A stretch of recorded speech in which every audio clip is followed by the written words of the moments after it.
The summer of 1876 baked bitter sage flats until the earth cracked like a clay pot left too close to the forge. Heat shimmered in waves off the sand, distorting the distant shapes of the mesas into trembling giants. For Wren Hartley, back from the city to tend to her ailing father's horse ranch, the air was a familiar weight, a blanket of dust and dry sage. But today, it carried something else. Riding her silver-gray mare, Dust Devil, along the sun-bleached spine of a low ridge. She caught the scent. It wasn't the wood smoke from a cooking fire or the sharp smell of a lightning strike on a lone pine. This was a greasy, acrid smoke that clung to the back of her throat, a smell of wrongness that coiled down the length of Blue Falcon Wash. She urged Dust Devil into a canter, her heart thumping a nervous rhythm against her ribs. The mare's hooves kicked up puffs of ochre dust. As they rounded a bend choked with rabbit brush, the sight confirmed her fear. The long, low shape of her father's main stable was shrouded in a pulsing haze. It wasn't a raging inferno, not yet, but a thick, oily smoke seeped from the eaves and the hayloft doors. A slow, deliberate strangulation.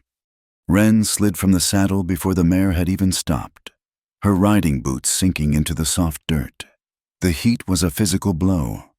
Through the swirling smoke, she saw a shadow detach itself from the rear of the building. A man, hunched and quick, scrambling away toward the jagged silhouette of Cinder Mesa. He moved with a desperate haste that screamed guilt. In his flight, something dark fell from his grasp. He didn't stop for it. She ran toward the stable, her mind a frantic blur of horses and her father's prize stallion, Helios. The main doors were barred from the outside, a cruel and simple trick. As she struggled with the heavy wooden beam, the acrid smoke burned her lungs. A section of the loft floor gave way with a groan of tortured timber, sending a shower of glowing embers down into the hay-strewn aisle. Just as she finally heaved the beam free, a hand closed around her arm. It was firm, strong, and pulled her back with an undeniable force. "It's too late for the building," a low voice said beside her. "The horses are already out. I got the back paddock open." Wren spun around, coughing, her eyes streaming. Through the smoke, she saw a man whose stillness was a stark contrast to the chaos. He was tall, with the broad shoulders of someone who worked under the open sky.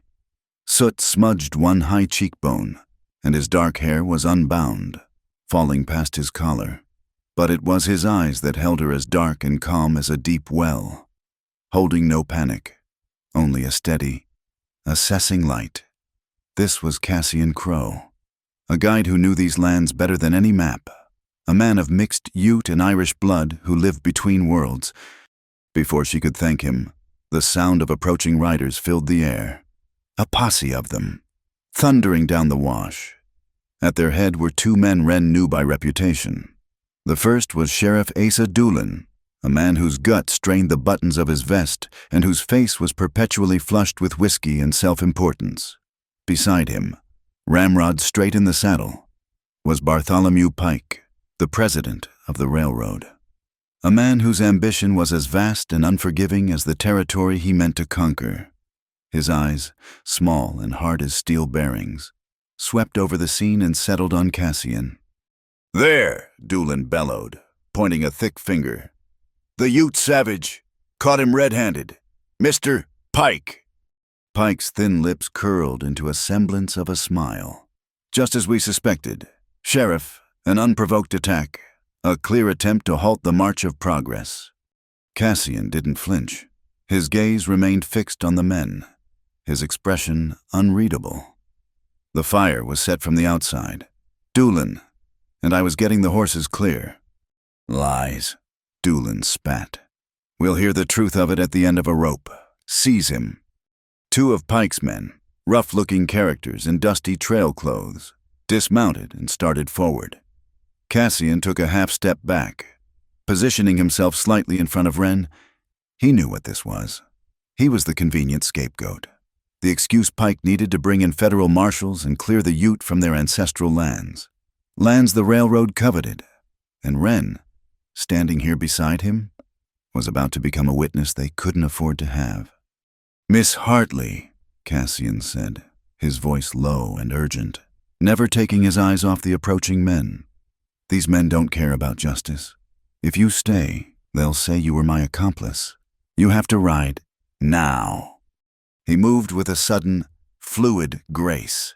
He grabbed the reins of her mare, shoved them into her hand, and gave the horse a sharp slap on the rump. "Copper Lantern Pass! Follow the high trail!" he yelled. And then he turned, not to run, but to create a diversion. He kicked over a water trough, sending a muddy splash toward Pike's men, giving Wren the precious seconds she needed. She didn't hesitate. She swung into the saddle, her mind reeling. She cast one look back and saw Cassian vault onto his own horse, a lean buckskin, and wheel away in the opposite direction, drawing the posse after him. But he wasn't fleeing randomly. He was leading them on a wild chase that would eventually circle back and meet her path. Wren rode hard, the wind whipping tears from her eyes. The climb into Copper Lantern Pass was steep and treacherous, a narrow track carved between towering walls of red rock.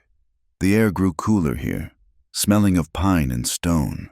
She found the high trail Cassian had spoken of and waited, her mare's sides heaving. Minutes later, he appeared, his buckskin picking its way through the scree as if born to it. He'd lost the posse, for now. He dismounted and walked toward her, his movements economical and sure. "They won't follow us up here in a hurry," he said, his voice even. "Not with those city horses." He pointed back down the way they had come. "But I found something." He led her to a patch of damp earth near a small spring.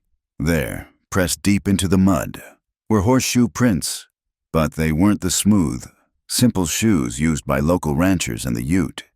These were different. "Look," Cassian said, tracing the edge of one print with his finger. "See the cleat at the toe and the fuller groove that's Eastern forged, the kind of shoe used by cavalry, or men who want to pretend they are." He stood up, his dark eyes meeting hers. Those weren't local raiders. Wren, those were hired men. This fire wasn't an act of hate. It was a shovel, clearing the way for steel tracks. He gestured toward the spot where she'd seen the fleeing man drop something. "When I circled back, I found this." He held out a strip of worked leather. It was a piece of a rein, and stamped into it was a small, sharp crest, a hawk clutching a railroad spike, Pike's insignia. The full weight of it all landed on Wren at once. Her father's ranch, the lies, the raw, brutal greed of men like Pike. They were trapped, hunted. Her body began to tremble, an uncontrollable shiver that started in her hands and worked its way through her entire frame. Cassian led her to a shallow cave set back from the trail, a natural shelter hollowed out by wind and time. The sun was beginning to set, painting the canyon walls in hues of orange and deep purple. She slid to the ground, her back against the cool rock, hugging her knees to her chest. The world she knew of polite society, of laws and order, had vanished in a cloud of smoke. "First time," she whispered, the words barely audible over the rising wind. Her voice was thin and frayed. "First time I've ever had to run." She looked up at him, her eyes wide with a fear she could no longer conceal. "Be gentle with me." It wasn't a plea for a soft touch, but a prayer against the harshness of this new, terrifying reality. Cassian knelt in front of her. The last light caught the angles of his face, casting his steady gaze into shadow. He didn't speak. Instead, he reached out and gently placed his hand over her wrist. His skin was warm and calloused, a solid, living anchor in the swirling chaos of her thoughts. The touch was as grounding as the earth beneath them, a silent promise. "I won't let you fall," he murmured, his voice as quiet and sure as the coming night. They moved at dawn. The passage out of the high country and down into Juniper Vale was a descent into a different world. The cool, pine-scented air of the mountains gave way to the shimmering heat of the lowlands, where the sun beat down on hardy scrub and pale, thirsty earth. They rode in silence for the first few hours, a shared understanding passing between them that words were a luxury they couldn't afford. They shared a single water skin, Cassian measuring out sips with a disciplined rationing that Wren, despite her thirst, found reassuring.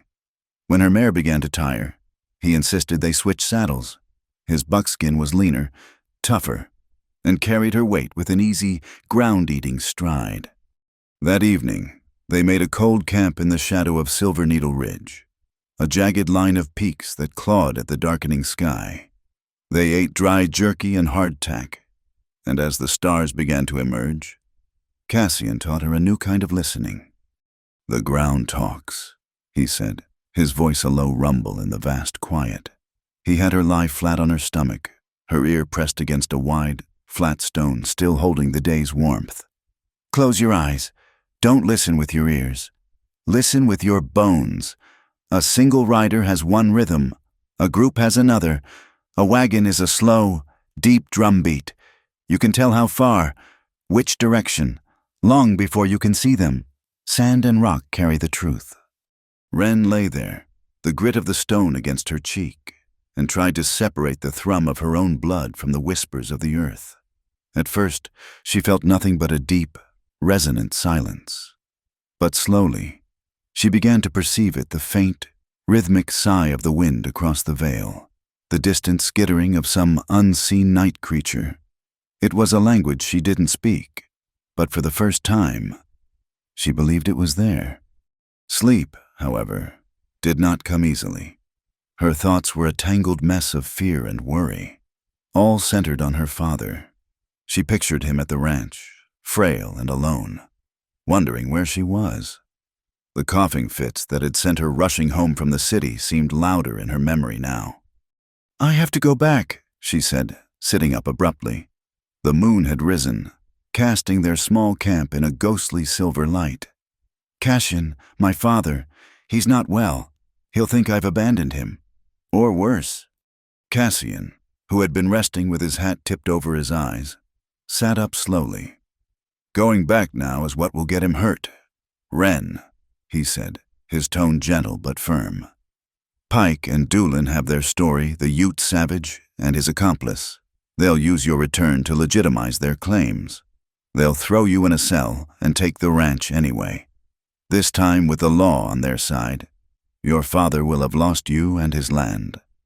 "Then what do we do?" she asked, her voice cracking with frustration. "We just run." "No," he said, shaking his head. "We don't run. We circle. We go to High Mercy. We find the proof that this was Pike's doing, proof that will stand up. Going back now is walking into the snare. We go to town, and we find the man who set it." High Mercy was a raw, dusty town clinging to the promise of the railroad. False-fronted buildings lined a single wide street, and the air buzzed with the nervous energy of speculation and greed. They entered on foot at dusk, leaving the horses hidden in a thicket of cottonwoods down by the creek. Wren pulled a simple shawl over her head, and Cassian's natural stillness allowed him to blend into the shadows. Their destination was the Canary Lantern, a saloon whose cheerful name belied the sour smell of stale beer and desperation that seeped from its swinging doors. Inside, a tinny piano battled with the boisterous laughter of prospectors and trail hands. They took a small table in a dark corner. Ordering sarsaparilla they had no intention of drinking. They were there to listen. It didn't take long. A large, sweat-soaked man with arms like tree limbs held court at the bar. It was the town blacksmith, a man named Jebediah. He was drunk and proud of it.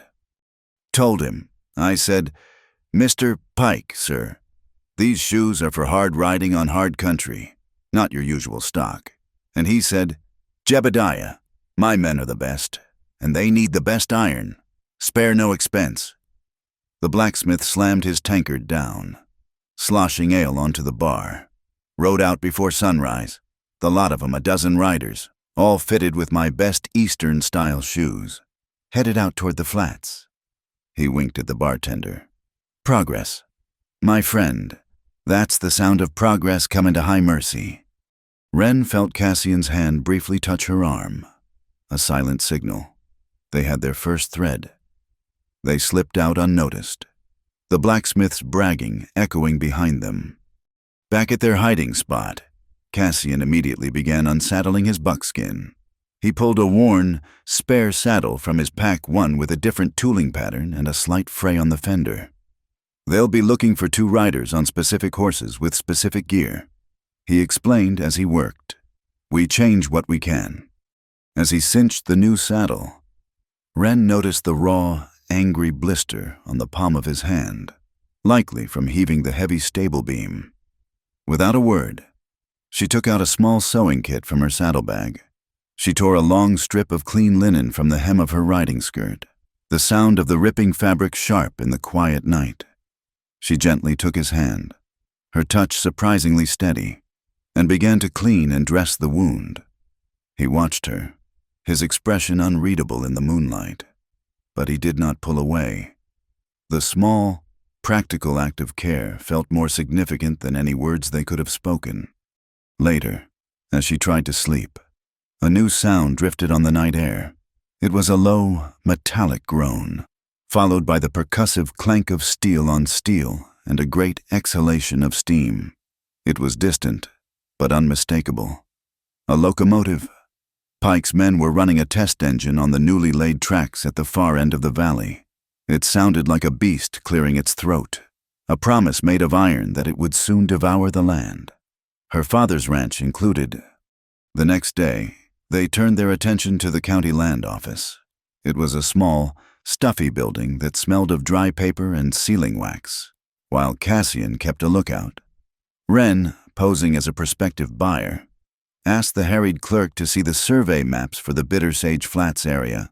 Tucked into the folio for her father's property was a newly filed deed of transfer. Her blood ran cold as she looked at it. The document transferred ownership of the Hartley Ranch to the Pike Consolidated Railroad Company, citing failure to meet loan obligations. The official seal of Sheriff Asa Doolin was stamped firmly at the bottom in red ink, and beside it, in the space for her father's signature, was a clumsy, forged scrawl that looked nothing like his elegant handwriting. It was dated 2 days ago. They hadn't just burned his stable, they had already stolen his land on paper. She backed away from the counter, her face pale, and met Cassian outside. When she told him what she'd seen, his jaw tightened. "A forged deed is bold. Doolin is getting sloppy," he said. "But a piece of paper isn't enough for Pike. He needs the land empty. That's what the fire was for, to scare your father off, or give them a reason to lock him up." His gaze shifted toward the edge of town, where the raw timber frame of a new building was rising against the sky. The railroad warehouse. That deed is connected to a payment, and that payment will be recorded. Pike's too much of a businessman to let money change hands without a record. We need to see his shipping ledger. That night, they moved like ghosts through the sleeping town. The warehouse was a skeleton of a building, dark and silent. Getting onto the low-pitched roof was easy enough. From there, they could peer down through the unfinished gaps in the sheathing. Below, crates and barrels were stacked in neat rows, and mounted on the main crossbeam, directly over the foreman's office, was a large cast bronze symbol, a hawk, its talons gripping a railroad spike, the same symbol from the strip of leather rein. The connection was absolute. Wren felt a surge of grim satisfaction, but the feeling was short-lived. A lantern flickered to life below. 2 night watchmen, their voices carrying clearly in the still air, were starting their rounds earlier than expected. "We have to go," Cassian whispered, his hand on her back. They scrambled toward the far side of the roof, but one of the men outside lit a cigar, his face briefly illuminated. He was looking up, his gaze sweeping the roofline. They froze, trapped. To their left was a large, open chute, a slide made of polished wood that led from the roof down to the coal tender on the tracks below. It was their only way down that wasn't exposed. "Trust me," Cassian breathed into her ear. Before she could process the words, he wrapped one arm securely around her waist, lifted her off her feet, and launched them both into the dark opening of the coal chute. The world became a chaotic rush of blackness and speed. The slide was steep and slick with coal dust. Splinters and grit scraped at her clothes. For a terrifying second, she was weightless, falling through darkness. But Cassian's arm was a band of steel around her, holding her tight against him. His body absorbed the worst of the jolts. They landed with a soft thud in a mountain of coal dust at the bottom, the fine black powder billowing up around them like a suffocating cloud. They lay there for a moment, hearts pounding. Listening, the watchmen hadn't heard. They were safe. Cassian helped her to her feet, and they slipped away into the deeper shadows of the rail yard. Black from head to toe. They looked like specters. For the first time that day, Wren realized she hadn't screamed, hadn't even cried out, in that moment of pure panic, falling through the dark. Her only thought had been that he was holding her. She had trusted his back, his strength, more than she would have trusted any brick wall.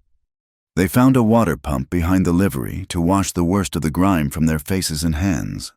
The cold water was a shock, bringing her back to the sharp reality of their situation. As she splashed her face, gasping, she saw something in the deep shadows across the alley.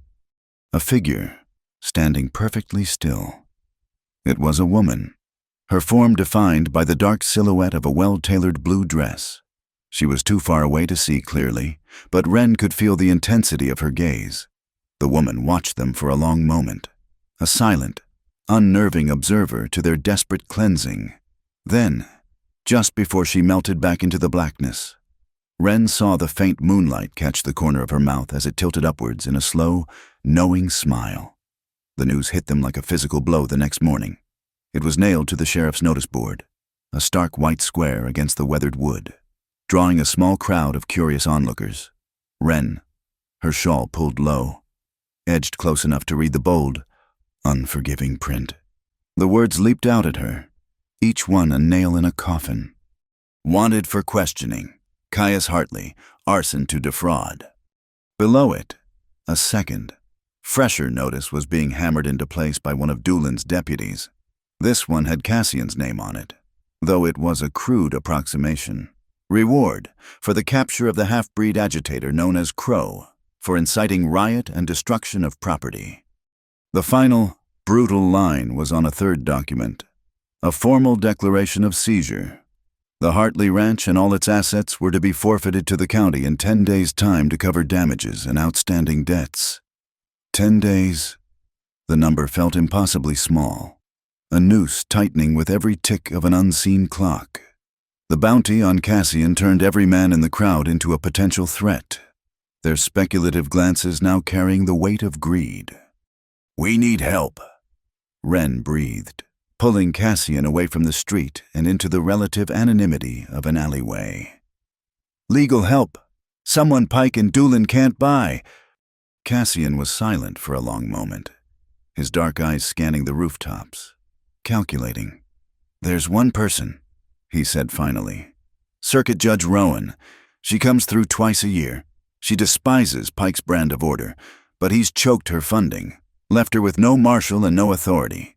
She has the knowledge, but not the power." He pointed toward a small, whitewashed chapel at the far end of town. "She stays with the pastor when she's in high mercy. We can try." Getting to Justice Marion Rowan was a risk.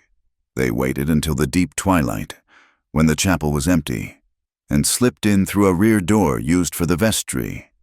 They found her not in the main sanctuary, but in the small, book-lined office of the pastor, reviewing a stack of case files by the light of a single oil lamp. She was a woman in her late 50s, with iron-gray hair pulled back in a severe bun and a face that looked as if it had been carved from granite. Her eyes, however, were sharp and missed nothing. She didn't look surprised to see them. "I was wondering when you'd find your way to me, Mr. Crow, and you must be Miss Hartley. Your father is a good man. What they're doing to him is an abomination of the law." Wren felt a surge of hope, but the judge held up a hand. "Hope is a fine thing, child, but it is not evidence. Pike and Doolin have built a sturdy cage of lies, a forged deed, a paid-off blacksmith, a wanted poster to discredit their main opposition. The blacksmith bragged about making the horseshoes, Wren said quickly. And we know the deed is a fake. Knowing and proving are two different rivers, and one is a long way from the other. Judge Rowan said, her gaze intense. To tear their cage down, you need a crowbar of truth they cannot bend. You need three things. First, the blacksmith's sworn testimony, which you won't get while Pike's men are breathing down his neck.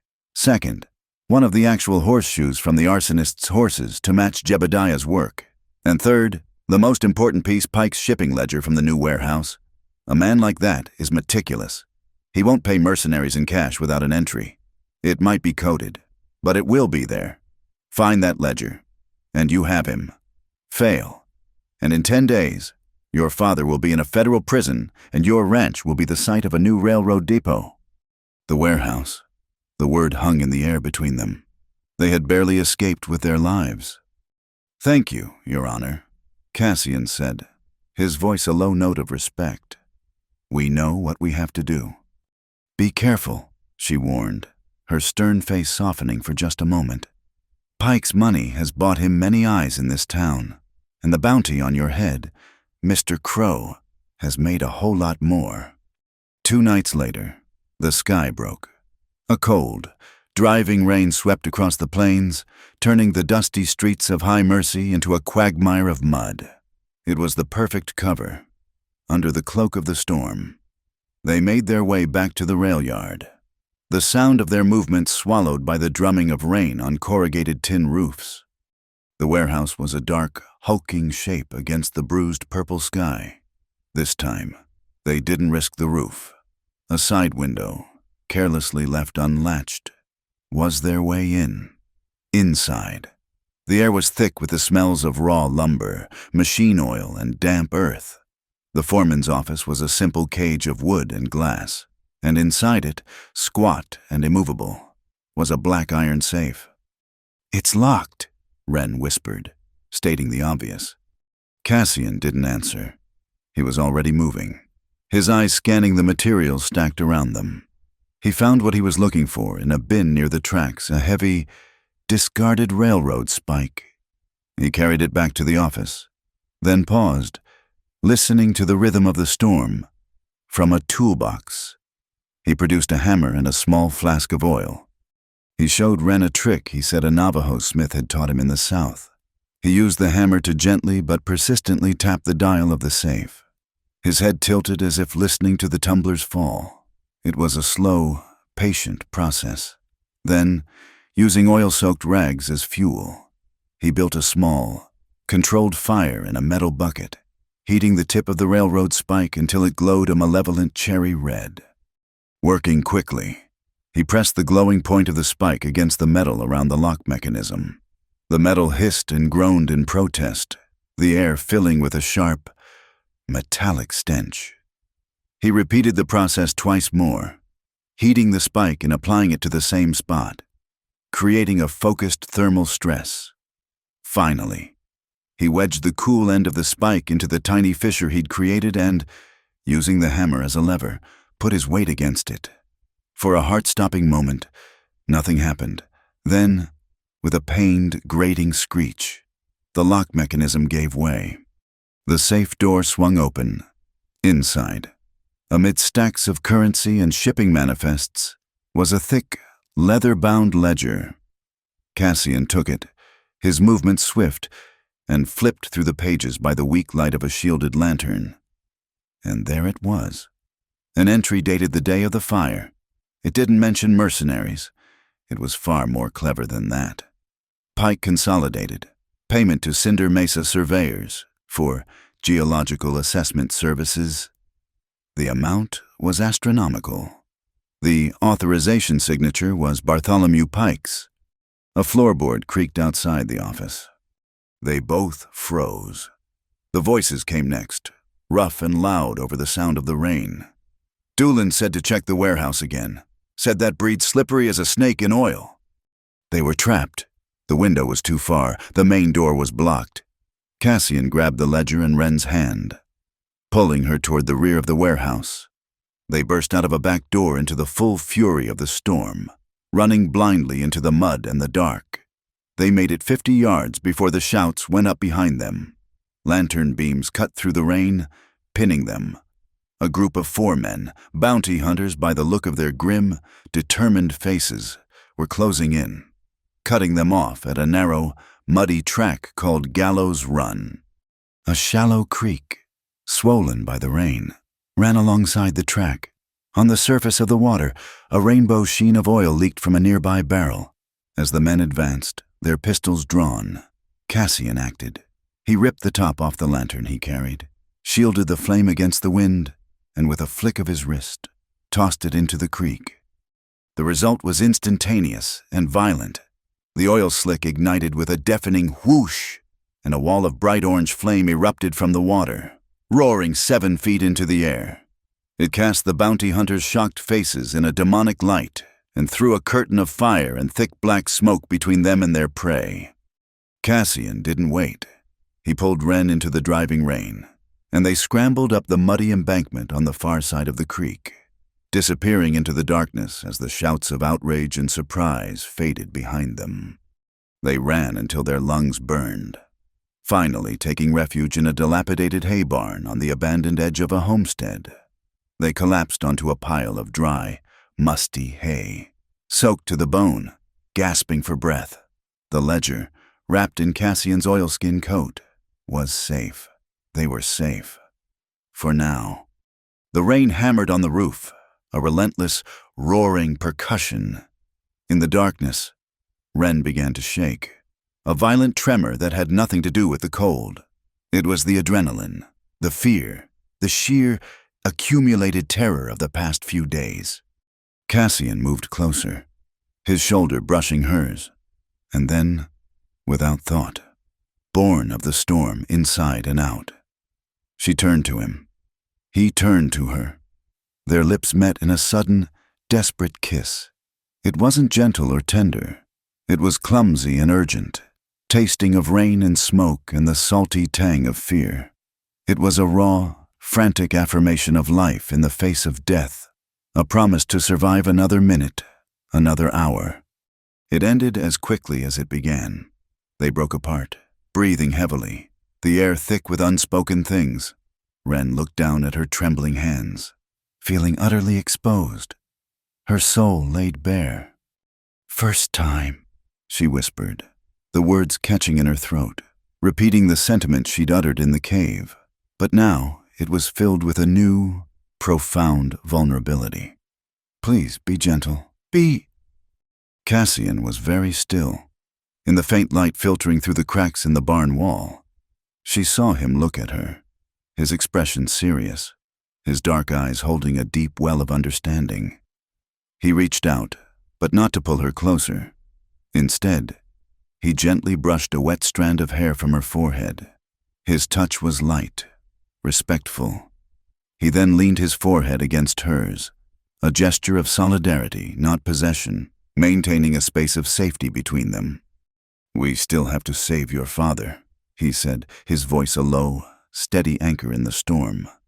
Far across the field, hidden by a line of rain-swept willow trees, a figure stood motionless. The woman in the blue dress watched the dark shape of the barn. She couldn't hear their words, but she had seen the frantic, rain-soaked kiss, and in the darkness, unseen by anyone, she smiled. They found a semblance of sanctuary in a single room above the town's discreet tailor shop, a place arranged by a coded message from Judge Rowan. It was little more than a cot, a wash basin, and a window that looked out onto a grimy alley. But it was out of the rain and away from the prying eyes on the main street. Cassian spent the morning studying the ledger, his focus absolute, while Wren paced the worn floorboards. The 10-day deadline a constant, suffocating pressure. The kiss in the barn felt like a lifetime ago. A moment of storm-born madness that now hung unspoken between them, both too raw and too preoccupied to address it. A sharp, confident knock on the door made them both freeze. It wasn't the timid rap of the tailor's wife bringing water, nor was it the heavy fist of the law. This was something else. Cassian moved silently, placing the ledger under the loose floorboard beneath the cot. He motioned for Wren to stand back before he opened the door a crack. The woman in the blue dress stood there, up close. She was even more striking than she had been in the shadows. Her hair was the color of dark honey, swept up in an elegant city style that defied the mud and grit of High Mercy. Her face was a perfect, calculated oval, her eyes a cool, intelligent gray. And the smile Wren had seen in the alley was there again, a subtle, knowing curve of her lips. "Cassian," she said, her voice smooth and low, with none of the western twang of the townspeople. "You've been leading me on quite a chase. May I come in?"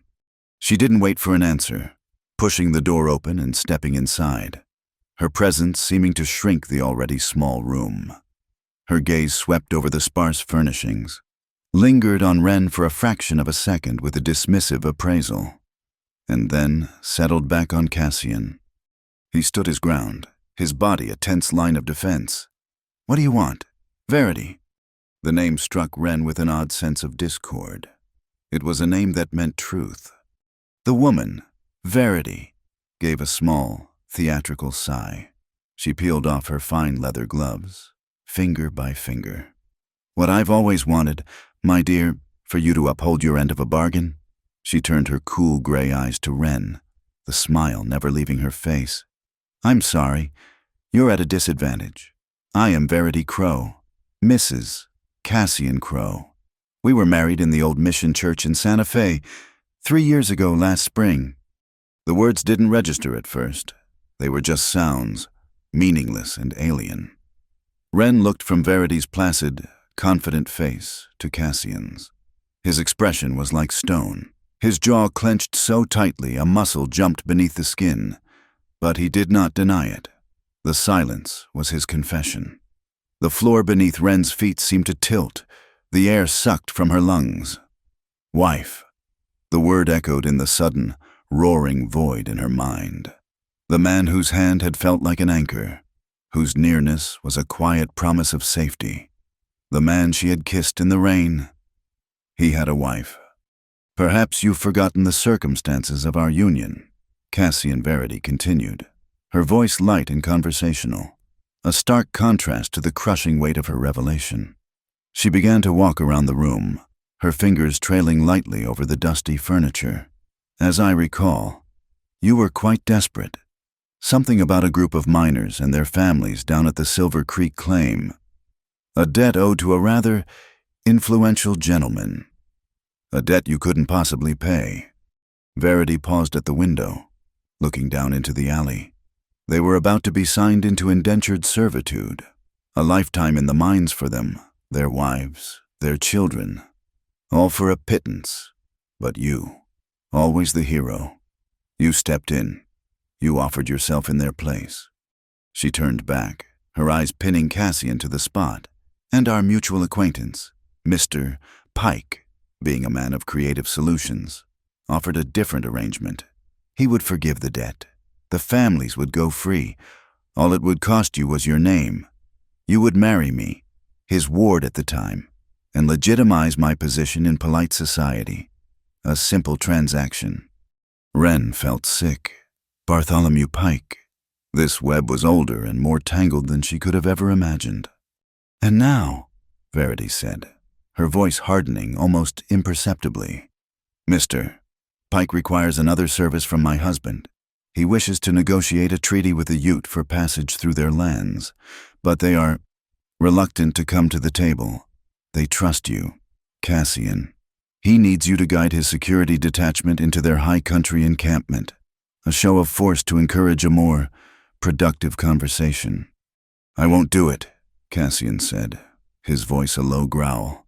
"I won't lead armed men against my mother's people." "Oh, I think you will," Verity countered smoothly, "because Mr. Pike has promised me something I very much desire in return for your cooperation. A quiet, swift divorce, with a generous settlement that will allow me to start a new life in San Francisco, far away from all this dust and unpleasantness." Wren finally found her voice, though it was a thin, reedy thing. "You're working for him, for Pike."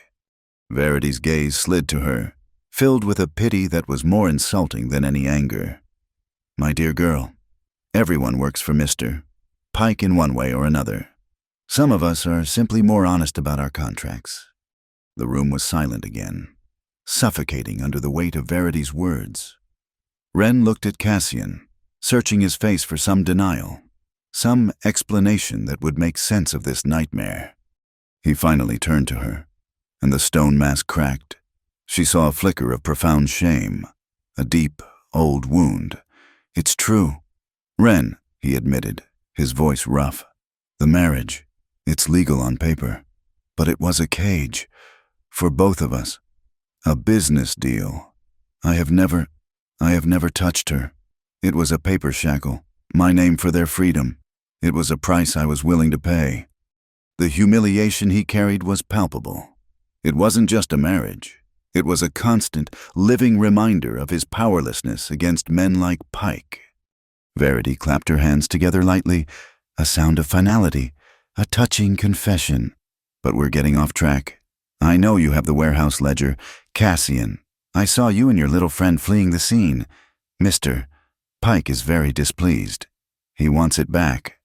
She fixed her gaze on Wren, her smile turning sharp and cruel. So here is the new arrangement. You will give me the ledger. I will destroy it, and we will forget any of this unpleasantness ever happened. You, Cassian, will guide the expedition. In exchange, I get my divorce, and this young lady, she gestured toward Wren, will be allowed to quietly disappear. No charges filed. Her father will likely serve a short sentence for his crime, but he will keep his life. And if we refuse, Cassian asked, his voice dangerously quiet. Verity's smile vanished completely. If you refuse, she said, her voice dropping to a cold, flat tone. Then I will personally walk into Sheriff Doolin's office and give a sworn statement. I will tell him how my husband, a dangerous half-breed with a history of violence, has been filling this poor, impressionable girl's head with lies. How you've dragged her into your insurgency against the railroad, against progress. I will tell him that you have abducted her. By the time the story is told on every street corner, she won't be your partner in justice. She'll be your white, female victim. And there is nothing a town like this enjoys more than protecting its women from a man like you.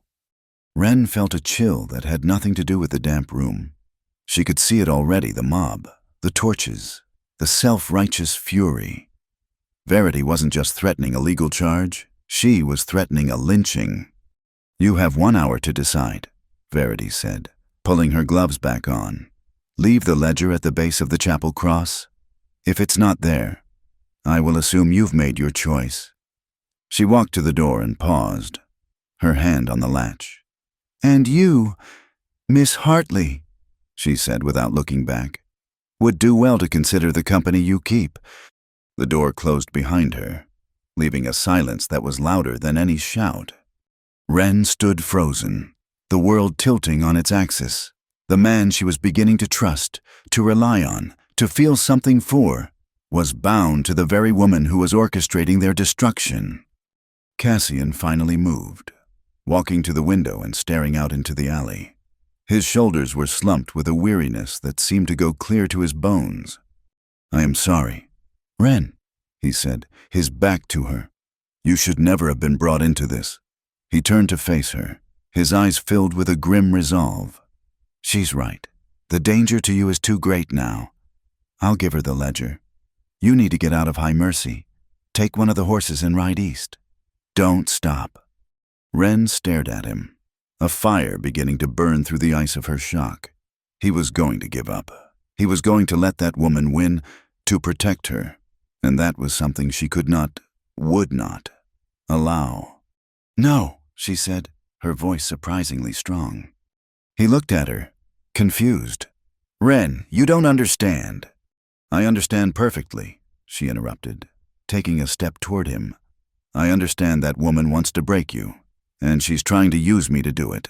She stopped in front of him, her chin lifted.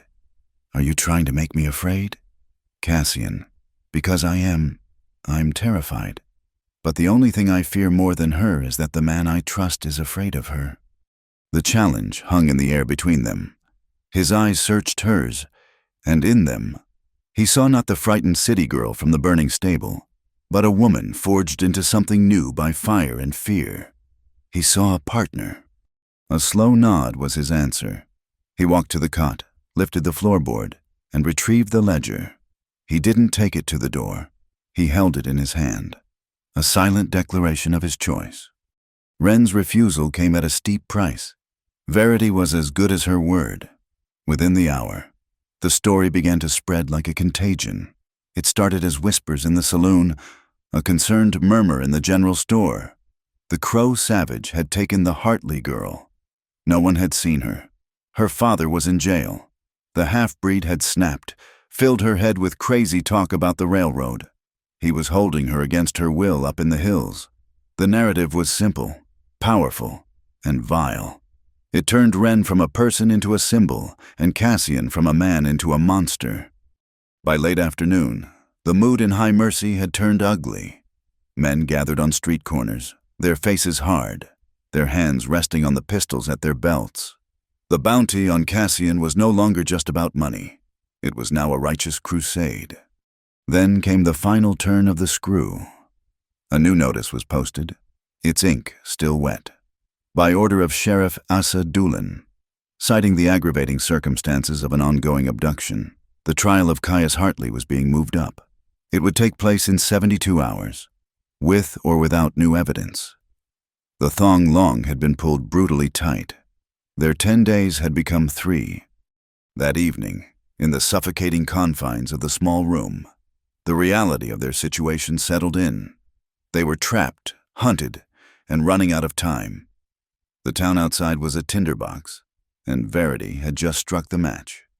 Cassian looked at Wren, the flickering lamplight carving deep shadows on his face. The weight of his past, her future, and their impossible present was heavy in his gaze.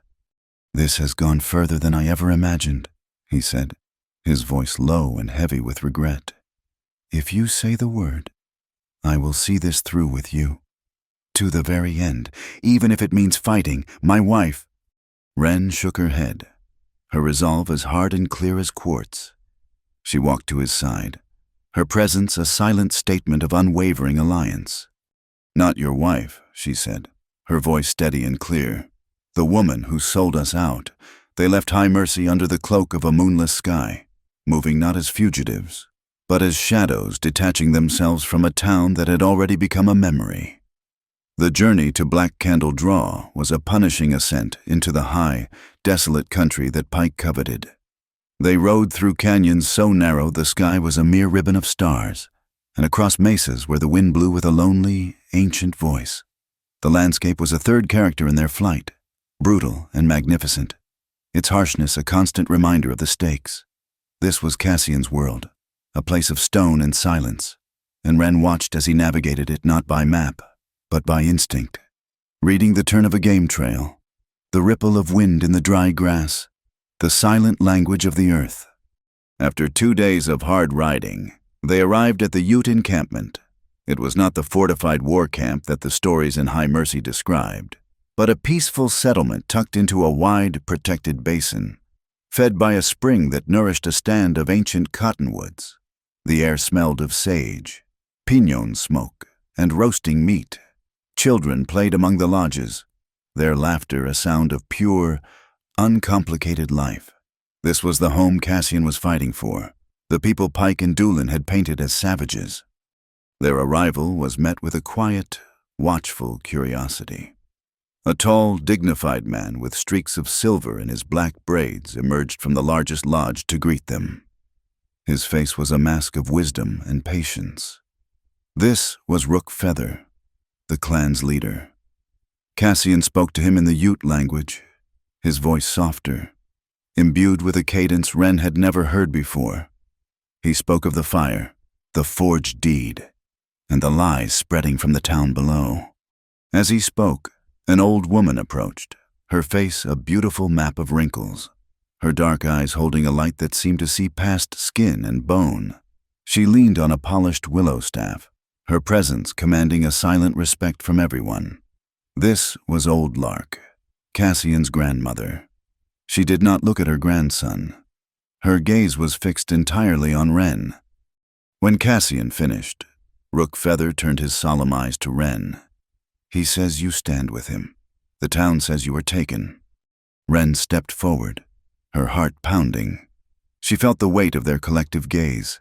"The town lies?" she said, her voice clear and steady. "They burned my father's stable and are trying to steal his land. They blame your people to hide their own crimes." She took a breath, looking from the chief to the old woman. "I came here to apologize for the accusations made in my name and in the name of my people. It is a great wrong." A murmur went through the assembled Ute. Old Lark took a slow step closer, her eyes searching Wren's face, looking for the truth behind the words. She reached out a gnarled hand and, instead of touching Wren, she held it a mere inch from her chest, as if feeling the rhythm of her heart. After a long moment, she nodded, a slow, deliberate motion. She looked at Rook Feather and spoke in their tongue, her voice raspy like dry leaves. Cassian translated for Wren, his voice low. "She says, you speak truth with your heartbeat. Your spirit is not crooked." That was it. The judgment had been passed. The tension in the air eased. Rook Feather led them to his lodge, where they sat on thick buffalo robes and shared a meal of stew and flatbread. They showed him the ledger, the forged deed, and the insignia from the reign. Judge Rowan had foreseen this need, providing them with meticulously copied duplicates of the documents. Her own judicial seal pressed into the corner of each one, a ghost of the law in a lawless land. "Bartholomew Pike wants a war," Rook Feather said, studying the papers. "He wants blood on this ground so he can ask the army to wash it clean for his tracks. We will not give him the war he wants." He looked at Cassian, then at Wren. "We will help you. We will help you pull the mask from this liar, but we will do it our way. No Ute blood will be spilled, and no blood of women or children from the town will be spilled. An eye for an eye makes the whole world blind." "We agree," Wren said immediately, her heart swelling with respect. "We don't want a fight. We want justice." The plan was audacious, born of Cassian's intimate knowledge of the land and Rook Feather's strategic mind. Pike's supply train, bringing in men and materials, had to pass through a narrow cut in the hills, a place where the track ran along a steep grade. A special car was always attached, carrying a strong box with payroll and, they suspected, a secret ledger for Pike's illicit dealings, the slush fund that paid for men like Doolin and Verity. Their plan was not to stop the train, but to perform a piece of elegant sabotage. They would use the duplicate documents certified by Judge Rowan to create a decoy, a false prize to swap for the real one. In the days that followed, Wren's education in survival intensified. Cassian took her to a secluded canyon and taught her to handle a short, light carbine. His instruction was patient and practical. "This is not for killing," he said, adjusting her stance. "You aim high, at the sky, or low, at the dirt. You make noise. You make them think twice. A moment of hesitation is all we need." The rifle felt heavy and alien in her hands. But as she practiced, the deafening crack of the gunshot became less startling, the recoil less of a shock. It was another tool, another language for this new world. At night, he taught her the silent language of hand signals the Ute hunters used, a lexicon of shadows that could communicate complex ideas without a single sound. One evening, as the sun set, casting long purple shadows from the high walls of Hollow Mesa, they found a rare moment of peace. They sat on a flat ledge overlooking the vast expanse of the valley. The world spread out below them in a tapestry of darkening color. The weight of what they were about to do, the memory of Verity's cold threat, settled between them. "This is the first time for me, you know," Wren said quietly, not looking at him, not the running or the shooting. She paused, searching for the right words. "The first time I've ever trusted someone like this. Completely. When you pulled me into that coal chute, I didn't know where we were going. I just knew you were holding on to me. She finally turned to look at him, her gaze direct and vulnerable. It's like agreeing to be led to the edge of a cliff, blindfolded, and just jumping, because you trust the person who is telling you to jump. That's a first time I never knew existed. Cassian was silent for a long time, his profile etched against the last fiery glow of the sunset. The admission hung in the cool air, a fragile, precious thing. He did not offer empty platitudes or easy promises. He couldn't. I can't promise you a safe landing. Ren, he said, his voice rough with an honesty that was more comforting than any lie. I can't promise you a future, or what tomorrow looks like. The world is what it is. He turned to meet her gaze, his dark eyes holding hers. But I can promise to be there when you jump. I will walk beside you while the ground is shaking and the air is hard to breathe. For now. That is the only promise I can make. It was enough. It was everything. The ambush was a masterpiece of silent, non-violent strategy.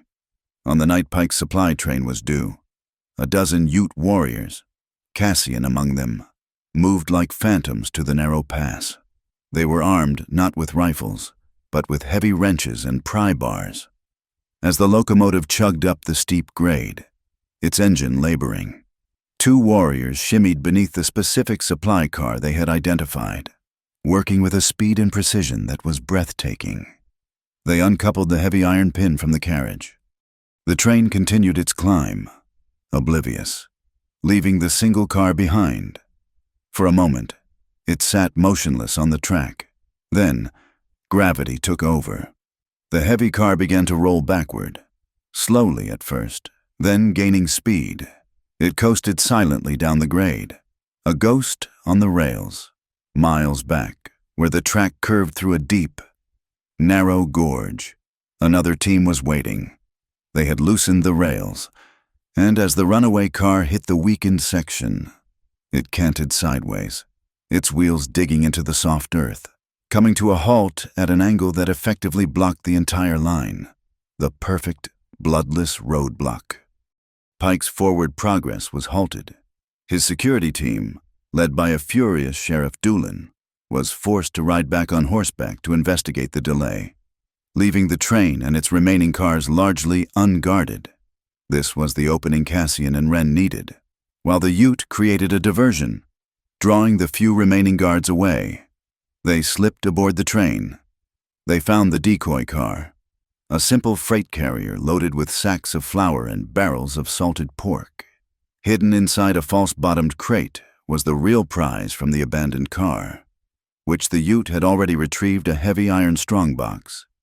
Cassian worked the lock with a set of specialized tools, his movements quick and efficient.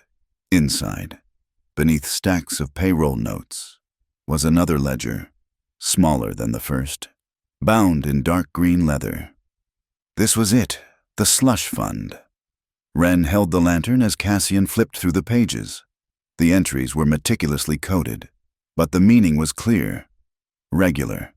Substantial payments to Doolin for municipal services, and another series of entries, even larger, listed under Avi C. Account for contractual obligations. Verity Crow. The proof was right there. In ink. They had what they needed to ruin them all. They took the green ledger and left the strongbox, swapping it with the decoy box containing Judge Rowan's certified copies. They were about to slip off the train when a sharp sound echoed through the gorge. A single gunshot. It wasn't a signal or a stray shot from a guard. It was a warning. They looked up. Standing on the narrow wooden trestle bridge that spanned the gorge 50 feet above them was a lone figure. Even in the gloom, the silhouette of the tailored blue dress was unmistakable. It was Verity. She held a small, elegant pistol in her hand, a thin curl of smoke rising from its barrel. She didn't shout. Her voice, cold and clear, carried down to them with perfect clarity. "Did you really think I wouldn't be watching?" she called out, a chilling amusement in her tone. She took a step forward on the bridge, a predator enjoying the moment before the strike. Her eyes found Cassian in the darkness. "Cassian," she said, her voice laced with a venomous intimacy. "You are just a fire I lit, and I can put you out." The night before the trial found them in a place that felt like the edge of the world. It was an old silver miner's shack, clinging precariously to the wind-swept face of Needleback Bluff. The wind, a wild and untamed thing, howled around the corners of the small cabin, rattling the single leather-hinged door in its frame as if demanding entry. Inside, a small fire in the stone hearth pushed back against the damp chill, its flames a pocket of defiant life in the vast, stormy darkness. The light danced on the rough-hewn timber walls, casting their shadows long and fluid, making them seem the only two people left in a world being washed clean by the storm. They had been silent for the better part of an hour, listening to the symphony of the wind and the rain. The two ledgers, their weapons for the coming battle, lay wrapped in oilskin on the small, crude table. They were instruments of justice, but tonight they felt impossibly small against the elemental fury outside. Wren sat on the floor, on a threadbare blanket before the fire, hugging her knees. The warmth soaked into her, but it couldn't reach the cold knot of fear in her stomach. Tomorrow, she would face Pike, Doolin, and Verity. Tomorrow, her father's fate would be decided. Tomorrow, this fragile sanctuary would be a distant memory. Cassian sat near her, his back against the wall, sharpening a knife with a whetstone. The rhythmic scrape of steel on the stone was a steady, calming sound in the chaotic night. He worked with an unwavering focus, but Wren could feel his awareness of her, a quiet presence that was as constant as the heat from the fire. She watched the firelight play over the hard planes of his face, illuminating the faint scar that cut through one eyebrow, the quiet strength in the set of his jaw. He was a man of the wild, of stone and wind. Yet he had shown her a gentleness she had never known. Slowly, she uncurled from her position and moved to sit beside him, her shoulder brushing his. He stopped the motion of the knife, his stillness an invitation. She could feel the warmth radiating from him, a different kind of heat than the fire's, one that felt alive and solid. Her gaze fell on his shoulder, where the rough fabric of his shirt was worn thin. Beneath it, she knew, was a puckered, angry scar from an old wound, a story he had never told. Hesitantly, her hand trembling slightly, she reached out and rested her palm over that spot. She felt the powerful muscle beneath, the solid reality of him. It was an anchor in the storm of her fear. She leaned closer, the scent of pine smoke, rain, and him filling her senses. The words came out in a whisper, so quiet she wasn't sure if they were carried on her breath or just a thought that had escaped into the space between them. "First time," she murmured, her voice thick with an emotion she couldn't name. "Please, be gentle." It was not a plea about her body. It was a plea for her heart, which felt as raw and exposed as a new wound. This was the first time she had ever willingly placed its fragile, terrified beating into another person's hands. After a lifetime of city-bred caution and polite distances, she was surrendering the last of her defenses. Cassian set the knife and whetstone aside with a quiet click. He didn't speak.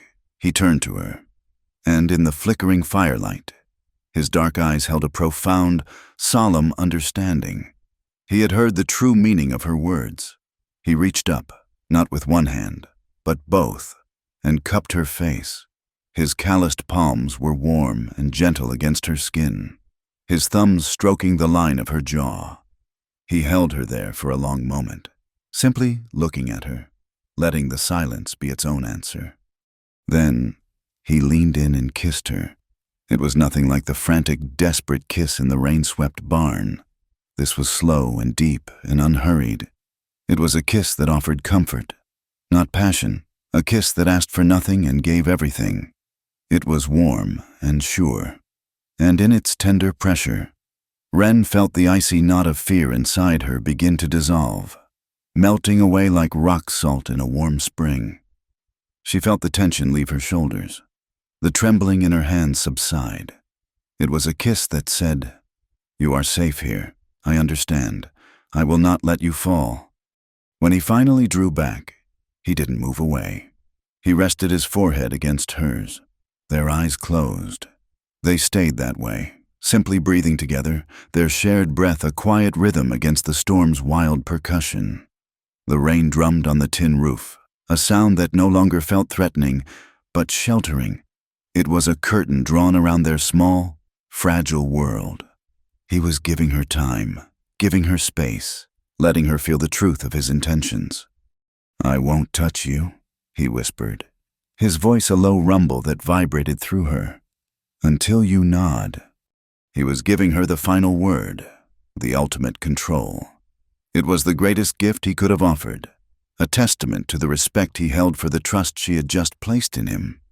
In his world, a world of harsh realities and brutal bargains, her choice, her absolute consent, was paramount. Ren felt a wave of emotion so powerful it almost brought her to tears. It was gratitude and relief and a deep, aching tenderness. She kept her eyes closed, savoring the feeling of his forehead against hers, the simple, profound peace of this moment. Then, slowly, deliberately, she nodded. It was as if that small motion shifted the very atmosphere of the room. The world outside the cabin, with its looming trial and its cold-blooded enemies, seemed to fade away, blurred and softened by the golden light of the fire. Cassian's hands moved from her face to her shoulders, his touch still gentle, questioning. She leaned into him, a silent answer. The moments that followed were not a story of passion, but of discovery. There was the soft whisper of her cloak falling to the floor like a dry leaf in autumn. There was her quiet, breathy laugh when he murmured a word in the Ute tongue, a word he told her meant something akin to the place where my heart can rest. It was a kind of homecoming. Their intimacy was a quiet exploration, a mapping of scars, both seen and unseen. It was the feel of their hands entwined, his larger, calloused fingers laced through her slender ones. It was the surprising comfort of resting back to back for a moment, guarding each other's vulnerabilities, their warmth a shared shield against the cold night. It was a closeness that felt less like two bodies coming together and more like two weary souls finding a place to finally set down their burdens. The warmth between them was not a raging fire, but a deep, steady glow, like a perfect coal banked in the ashes, holding its heat through the longest, darkest night. It was a promise of survival, of shared strength, of a light that would not be extinguished. Afterward, they lay before the fire, wrapped in the same blanket, the storm a distant, rumbling lullaby. The silence was no longer heavy with fear, but filled with a comfortable, peaceful intimacy, and in that peace, they began to talk, truly talk. For the first time, they exchanged the pieces of their past that had shaped them, the stories that defined the hidden corners of their hearts. Ren spoke of her mother, who had died of a fever when Ren was just a girl. She spoke of the suffocating quiet of their city house afterward, of a father who grieved by throwing himself into his work, leaving her with a deep-seated fear of being left behind, of loving anything that could be so easily taken away. In turn, Cassian told her a story he had shared with no one else. He spoke of a brutal winter 5 years prior, when an early, vicious blizzard had trapped a small group of mining families in the high country. He had been their guide. With food running out and the snow relentless, he had led them on a perilous, week-long journey across a frozen mountain pass, carrying the children on his back, his own rations stretched thin to the point of starvation. He had gotten them all down, every man, woman, and child. That was the winter he had earned the scar on his shoulder, when a slip on the ice had sent him tumbling into a ravine. It was also the debt he had incurred, borrowing heavily to ensure the families had food and shelter in town, a debt that Pike had later used to ensnare him in his paper marriage to Verity. Listening to his quiet, understated account, Ren finally understood the true weight of the burden he carried. He was a man who would literally walk through a blizzard to save others, only to be trapped by his own good deed. A soft sound escaped her. Half laugh, half sob. The impossible truth of their situation crashed down on her again. Sharp and painful. "You have a wife," she whispered to the firelight. The words in acknowledgement of the uncrossable chasm that lay between this perfect moment and any hope for a tomorrow. Cassian turned his head on the blanket to look at her. His eyes were dark and serious, holding no denial, only a deep, painful honesty. "I have a shackle," he corrected her gently. "A piece of paper that bought 5 families their freedom. For 3 years. It's been a reminder of a cage I chose to walk into." He reached out and tucked a stray piece of her hair behind her ear, his touch feather-light. "Tonight," he said, his voice dropping to a raw whisper, "you are the key that reminds me I deserve to be free." They didn't speak again for a long time. There was nothing left to say. They held each other close, a silent pact against the coming dawn. For the first time since the fire at Bitter Sage Flats, Wren slept a deep, dreamless sleep, a profound and healing peace settling over her spirit. She was not alone. She was not afraid. She was home. Outside, as the storm began to break, a single, brilliant fork of lightning split the black sky. For a split second, it illuminated the entire valley, a stark, silver path arcing directly toward the distant, sleeping town of High Mercy. It was a silent, powerful omen, a signal that the dawn and the final confrontation was coming. The High Mercy Depot was not a courtroom, but Judge Marion Rowan made it one. She had commandeered the newly built railroad station, a raw timber structure that smelled of fresh sawn pine and iron filings. Her bench was a stack of shipping crates draped in a spare American flag. The jury box was a row of baggage carts. The townspeople of High Mercy, drawn by the promise of a swift and brutal frontier justice, packed the open-sided platform, their faces a mixture of suspicion, greed, and morbid curiosity. Caius Hartley sat on a hard bench beside his daughter, looking frail and pale, but with a spark of defiance in his eyes. Sheriff Doolin, his face flushed and his uniform straining at the seams, stood near the makeshift bench, projecting an air of smug authority. Bartholomew Pike was not present. He preferred to pull the strings from the comfort of his private rail car, a silent, menacing presence parked at the end of the line. Judge Rowan banged a railroad hammer on the crate, the sound a sharp crack that silenced the murmuring crowd. "This court is now in session," she declared, her voice ringing with an authority that had nothing to do with her surroundings and everything to do with the law she embodied. "Miss Wren Hartley, you have petitioned this court with new evidence concerning the charges against your father. You may present your case." Wren walked to the center of the floor, her boots making a hollow sound on the wooden planks. Cassian stood a few feet behind her, a silent, watchful guardian. She did not look like the victim of a kidnapping Verity had described to the town. She looked like a fighter. She began to speak, her voice clear and unwavering, telling the story from the beginning. She placed the first piece of evidence on the crates before the judge, the cast-iron horseshoe, Eastern forged, found near the smoldering stable. Next, she presented the first ledger, taken from the warehouse safe. "This ledger," she announced, her voice carrying to the edges of the crowd, "documents a payment from Pike Consolidated to a so-called surveying company on the very day of the fire, a company that does not exist." A low rumble of interest went through the crowd. This was more than they had bargained for. "And finally," Wren said, her hand resting on the small, green, leather-bound book, "this, a second ledger, a private account book detailing illicit payments." She opened it, her finger tracing a line of neat script, including regular cash disbursements to Sheriff Asa Doolin for municipal services. A gasp rippled through the onlookers. All eyes turned to Doolin, whose face had gone from a confident red to a blotchy, mottled purple. He sputtered, "Lies fabrications from a compromised woman." Judge Rowan peered at the ledger over her spectacles. "The handwriting appears consistent with Mr. Pike's and the numbers are quite specific. Sheriff, would you care to explain them? Before Doolin could formulate a response, his lawyer, a slick man from the city, stood up. Objection. Your Honor, this is a character assassination. The defense has a witness who can speak to the true nature of these events, and to the character of the accuser. Call your witness, Rowan said, her voice dry. The defense calls Mrs. Verity Crow. The name landed like a stone in a silent pool. The crowd parted as Verity made her entrance. She was the picture of civilized grace, dressed in a traveling suit of deep emerald green, a stark contrast to the dusty, work-worn clothes of the townspeople.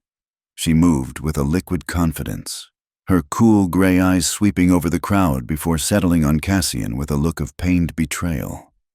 She took her place, a wronged wife prepared to defend her husband's honor, even as she condemned him. Mrs. Crow. The lawyer began, his tone dripping with sympathy. Is it true that the man standing there, Cassian Crow, is your legal and lawfully wedded husband? Yes, Verity said, her voice a soft, tragic murmur. He is. And is it true, the lawyer continued, that he abandoned you and has been seen in the constant company of the young woman here, Miss Hartley? It is, Verity said, dabbing at a non-existent tear with a lace handkerchief. I came to High Mercy to plead with him to return to our home. The lawyer turned to Wren, his voice suddenly sharp. Mrs. Crow, would you say Miss Hartley has been a willing companion to your husband? Verity sighed. I believe the girl has been unduly influenced. Cassian can be very forceful.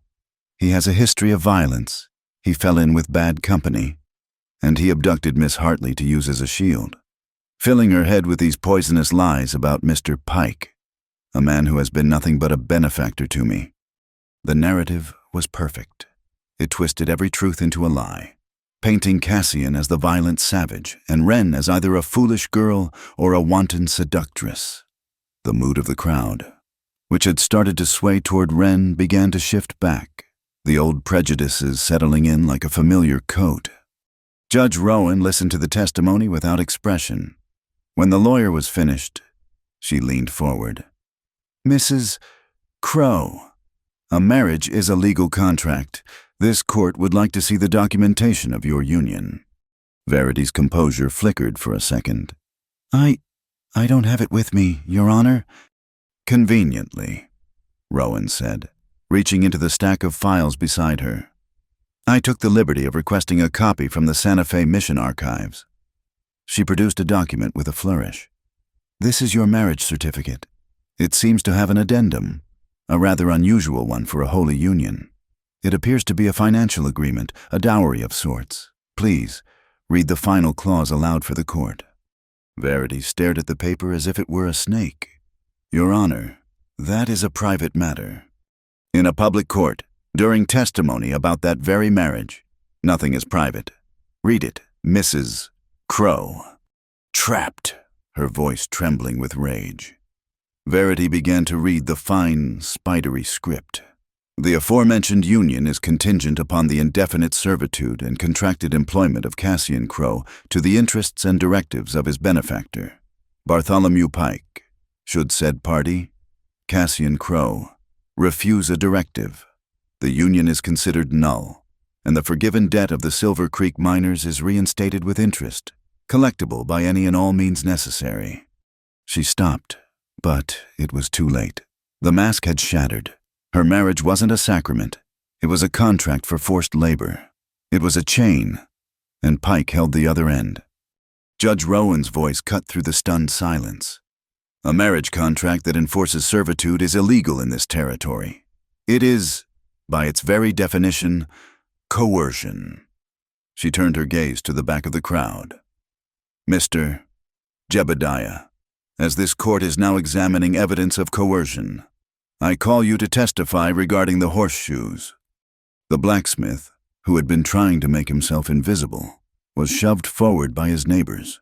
He stood before the judge, twisting his cap in his huge, calloused hands, his face pale with terror. "Mr. Jebediah," Rowan said, her voice softening slightly. "Did you forge the horseshoe now in evidence?" Yes, ma'am," he stammered. "And was it for the men who set fire to the Hartley Ranch?" Jebediah's eyes darted nervously toward the exit. I don't know who they were." "Mr. Jebediah," Rowan pressed, her voice firm again. "You are under oath. Were you threatened?" The blacksmith looked at his feet. His massive shoulders slumped in defeat. They said if I didn't do it, and if I ever spoke of it, they'd burn my smithy down, with my family inside." The confession, choked with fear, was more powerful than any confident testimony. It was the unvarnished truth. The crowd erupted. The anger now directed squarely at the invisible railroad president and his very visible, sweating sheriff.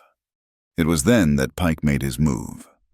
There was a sudden, organized commotion from outside the depot, the sound of dozens of horses, the clink of spurs and rifle stocks. Men, hard-faced and armed, appeared at every open side of the platform. They didn't look like lawmen. They were Pike's mercenaries, the same men who had burned the stable. They had surrounded the depot, cutting off all escape. The crowd fell silent, a collective intake of breath. This was no longer a hearing. It was a siege. Pike had misjudged. He thought the threat of violence would be enough to dissolve the court, to make Judge Rowan back down. He was wrong. But before the judge could even speak, Cassian moved. He had been standing near the open cab of the steam locomotive parked on the main track beside the platform. In one fluid motion, he leaped into the cab, grabbed a canvas bag of coal kindling, and threw it directly into the locomotive's glowing firebox.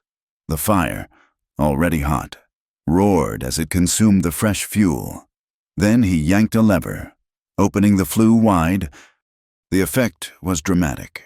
A massive, belching column of thick, black, greasy smoke and soot erupted from the locomotive's smokestack. The wind caught the plume and blew it directly into the depot, instantly plunging the entire platform into a blinding, choking darkness. Men coughed and sputtered, their eyes streaming. Visibility dropped to zero. No one could see to aim a weapon. It was chaos, but it was a controlled, tactical chaos. Through the black haze, another sound emerged. It was not gunfire. It was the thunder of hooves, but it was coming closer, not from the mercenaries, but from the hills. And then they appeared, materializing at the edges of the smoke like spirits. Rook Feather and 24 Ute riders. They were not armed for war. They carried no rifles, only their hunting bows and the powerful authority of their presence.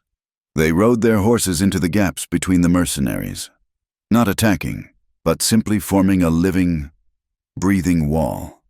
A silent, impenetrable barricade. One of the Ute riders let out a single, piercing cry in their native tongue. It was not a war cry. It was a demand.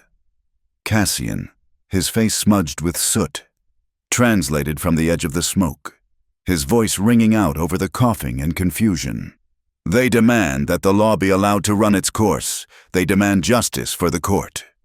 The mercenaries, caught between the choking smoke and the silent, imposing line of Ute warriors, were thrown into confusion. Their advantage was gone. The power dynamic had been completely inverted without a single shot being fired. Judge Rowan, her face smudged with soot, but her dignity intact, seized the moment. She slammed the railroad hammer down again and again. Order, this court will have order. As the smoke began to thin, she stood tall, her eyes blazing. In light of the evidence presented, the intimidation of a witness, and this blatant attempt to subvert the legal process, I am making the following declarations. Sheriff Asa Doolin, you are hereby suspended from your duties pending a full investigation by a federal marshal. A ragged cheer went up from the townspeople. All evidence presented here today, she continued, her voice gaining strength, including the ledgers and witness testimonies, will be sealed under my judicial authority and transported to the territorial capital for a grand jury hearing. This matter is now out of your hands. Gentlemen." From the edge of the platform, a figure finally emerged from a private car. It was Bartholomew Pike. His suit was immaculate, but his face was a mask of incandescent rage. His plan had not just failed, it had spectacularly backfired.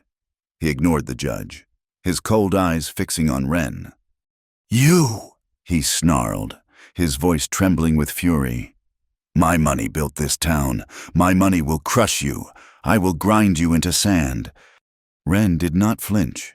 She stood her ground, her face calm and determined, and looked the railroad baron straight in the eye.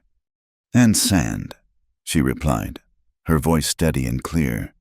"It's the one thing that will bury your wheels for good." Bartholomew Pike's rage was a cold, meticulous thing. Humiliated at the depot, his authority challenged and his legal machinations exposed, he retreated not to lick his wounds, but to sharpen his teeth. He would not be beaten by a circuit judge, a runaway girl, and a half-breed guide.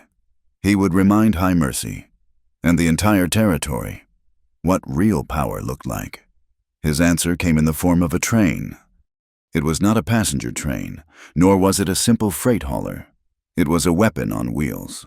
A heavy-duty locomotive pushed a single flat car loaded with a dozen of his most hardened mercenaries, their faces grim under the brims of their hats, rifles held ready across their laps.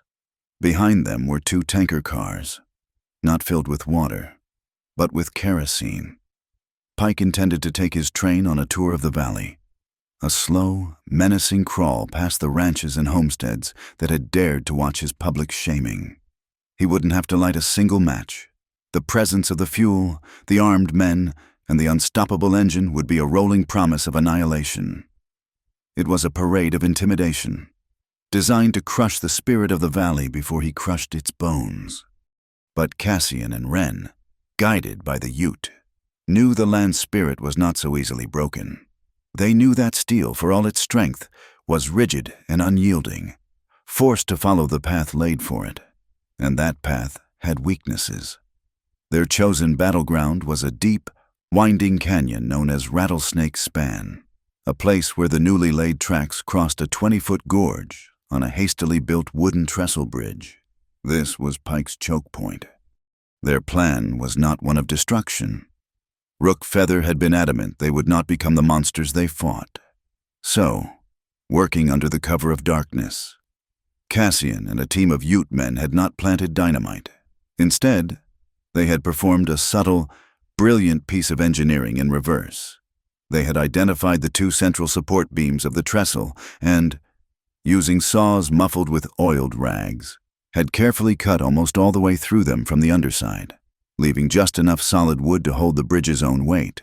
Then, they had wedged new, shorter timbers beneath the cuts, timbers that would take the initial weight of the train, but were designed to groan, sag, and splinter in a terrifying but ultimately controlled descent. The bridge wouldn't collapse, it would buckle, just enough to force any sane engineer to slam on the brakes, slowing the locomotive to a dead crawl. As Pike's engine approached the span the next afternoon, its smoke a black smear against the brilliant blue sky, the second phase of the plan began. Hidden on the high ridges on both sides of the canyon, Ute boys, armed with nothing more than long ropes strung with dozens of cowbells, began to shake them. It was not a loud, alarming clang. It was a discordant, eerie cacophony, 1,000 tinny notes echoing and multiplying off the canyon walls, creating a disorienting and unnatural sea of sound. The mercenaries on the flat car looked up, their face etched with confusion, searching for the source of the phantom herd. Their own horses, tied to a picket line near the canyon mouth, heard it too, the unnatural, ever-present clanging, coming from all directions at once, frayed their nerves. One horse spooked, then another. The panic was infectious. With a collective scream of terror, the animals reared, snapped their tethers, and bolted. A riderless stampede thundering back toward the open plains. The mercenaries were now infantry, their mobility gone. Aboard the locomotive, the engineer, a man named Hobbs, was focused on the track ahead. He saw the trestle and felt the engine's weight shift onto the wooden beams. Then he felt the sickening lurch. The bridge sagged visibly beneath the immense weight, the wood groaning in protest, the sound of splintering fibers a sharp crackle beneath the chugging of the engine. Hobbs reacted instantly, his hand yanking the brake lever. Sparks flew from the wheels as they ground against the rails. The train shuddered, its momentum slowing drastically. Just as Cassian had predicted, it was now crawling, inch by terrifying inch, across the compromised bridge. This was the moment for the third act. On the far side of the bridge, a series of small, smoky fires had been lit just off the tracks. Wren herself had helped gather the fuel piles of green pinon branches and buckets of thick, sticky pine resin. As the train crept forward, Ute women and elders began to feed the fires. The resin caught, producing not flames, but a massively thick, acrid, eye-watering smoke. It was a dense, impenetrable fog that hugged the ground and billowed up around the tracks, smelling of burning pitch and chemicals.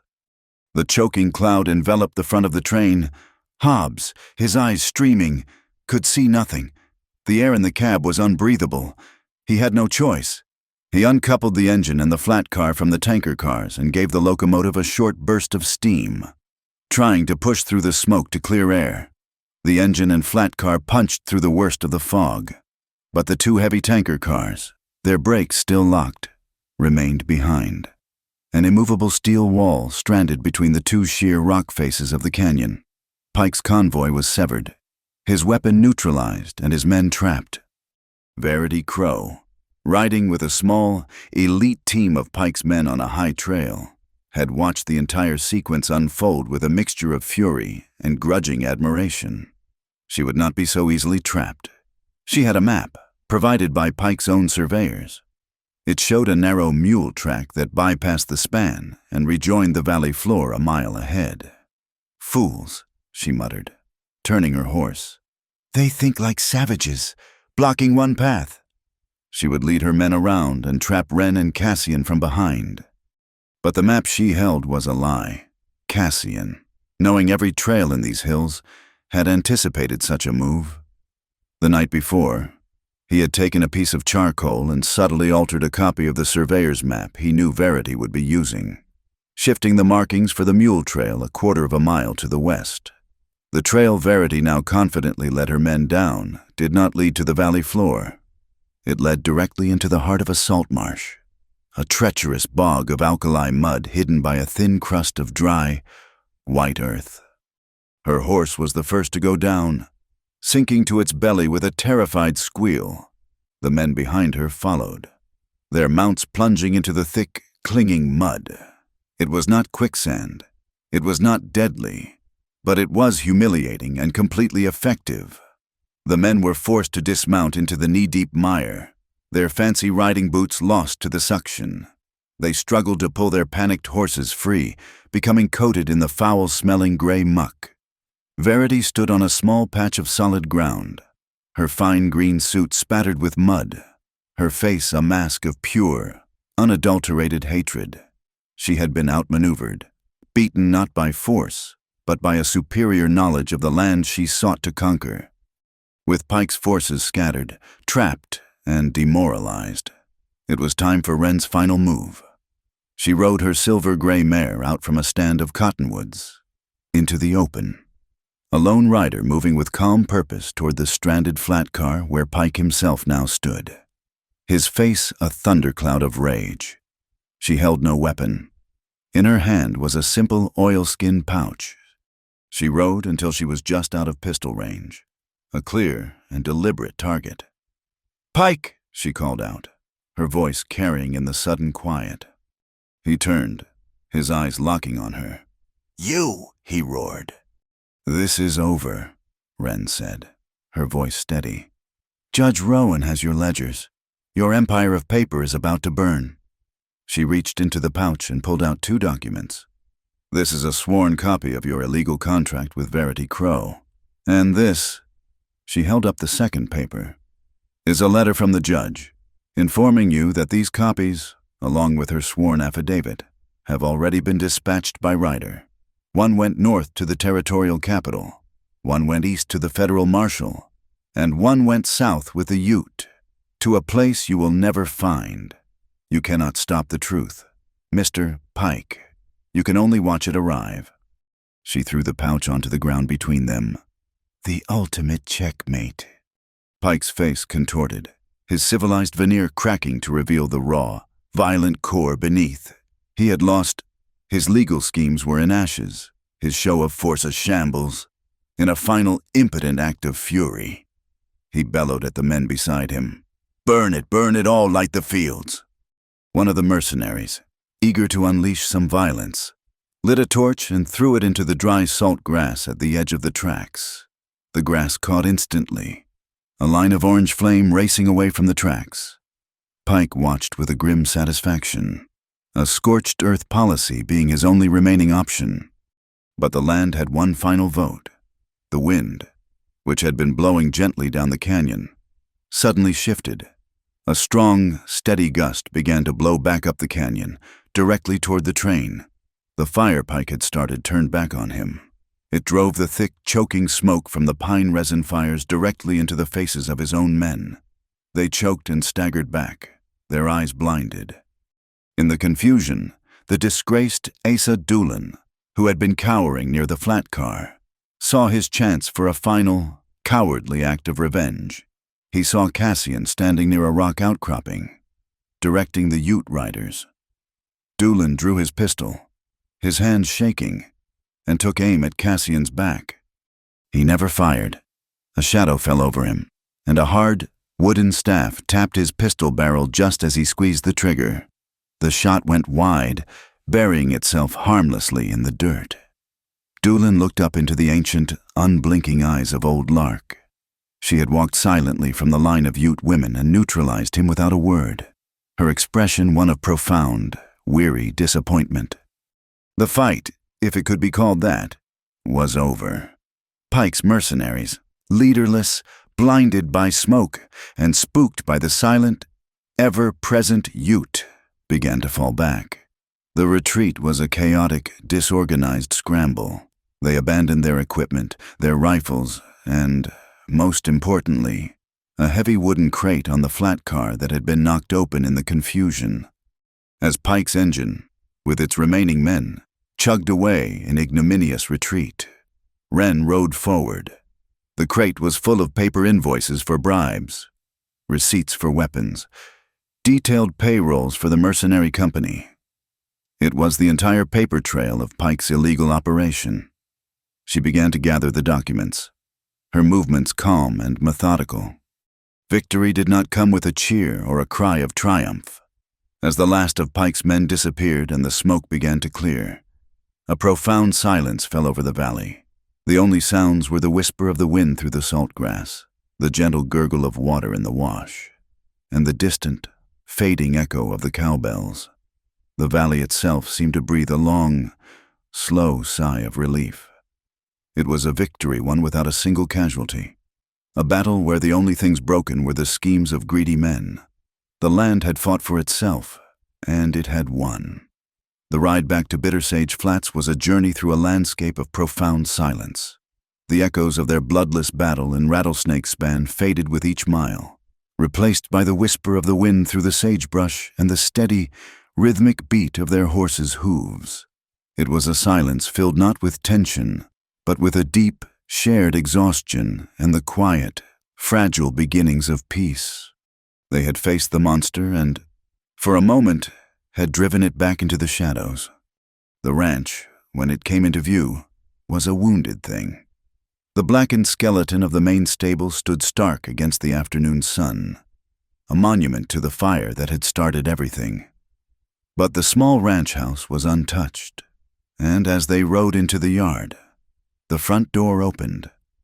Caius Hartley stood there, leaning heavily on the doorframe.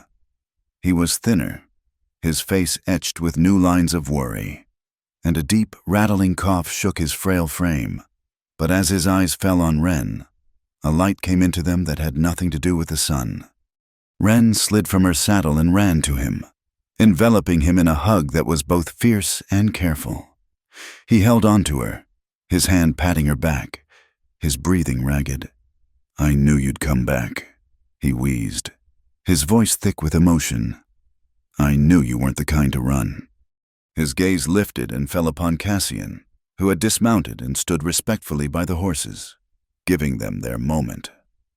Caius looked at the guide, at his steady presence, his calm eyes, the quiet strength that seemed to emanate from him like heat from a stone. He looked from Cassian back to his daughter, saw the way she stood a little straighter, the new, unbreakable core of resilience in her. A slow, knowing smile touched the old man's lips. He reached out a trembling hand, not to Wren, but to Cassian. "You picked a good man to ride alongside. Daughter," he said, his voice finding a surprising strength. The words were a benediction, an acceptance, a father's blessing that washed away the last lingering shadows of the town's ugly lies. Later that evening, after her father was settled, Wren found Cassian by the broken corral fence, staring out at the vast, star-dusted expanse. The night was cool and clear. He had a choice to make, a final piece of his own past that needed to be put to rest. Pike's power was built on contracts and ledgers and legal chains. To be truly free, Cassian knew he had to break the strongest chain of all.